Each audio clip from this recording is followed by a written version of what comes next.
નમસ્તે, મારી યુટ્યુબ ચેનલમાં આપનું સ્વાગત છે. મારું નામ છે મીરા વૈષ્ણવ. આજે આપણે જૂનાગઢ જિલ્લાના ગણિત વિજ્ઞાન પર્યાવરણ પ્રદર્શન 2023માં જૂનાગઢ જિલ્લાનું પ્રદર્શન નિહાળી રહ્યા છીએ. તો અહીંયા આપણે બાળ વૈજ્ઞાનિકો છે એમને મળીએ કે ભાઈ તેમને શું વિભાગ 3માં કૃતિમાં શું નવીનતા છે એ જણાવશો.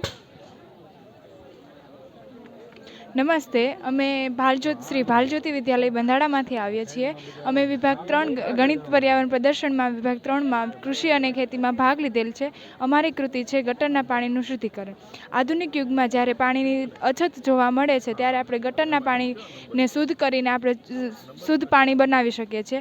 જેમ કે ગટરનું જે પ્રદૂષિત પાણી હોય તેને આપણે નદીમાં કે તળાવમાં ઠાલવીએ એના બદલે આપણે એનું શુદ્ધિકરણ કરીને પીવાલાયક બનાવી શકીએ.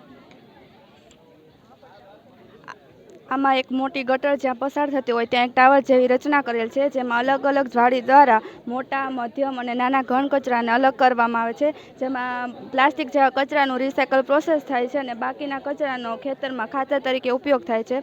હવે ટાવરમાં નીચે જે પ્રદૂષણવાળું પાણી આવે છે એને મોટા કાંકરા, કપચી, રેતી ને માટીમાંથી પસાર કરતાં જરૂરી નાનો કચરો અને થોડા અંશે દોડ શોષાય છે. હવે આ પાણીને કોલસામાંથી પસાર કરતાં જરૂરી રસાયણો અને હાનિકારક રંગો શોષાઈ જાય છે. ફટકડીમાંથી પસાર કરતાં એમાંથી દોડ શોષાઈ જાય છે અને કોટરના પાણીને ગાળી લે છે. અને જે પાણી આપણને મળે છે 70% વાપરવા લાયક છે, જેને આપણે ખેતરમાં પિયતમાં ઉપયોગ કરી શકીએ છીએ.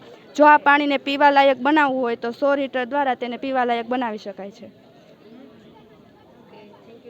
Thank you so much.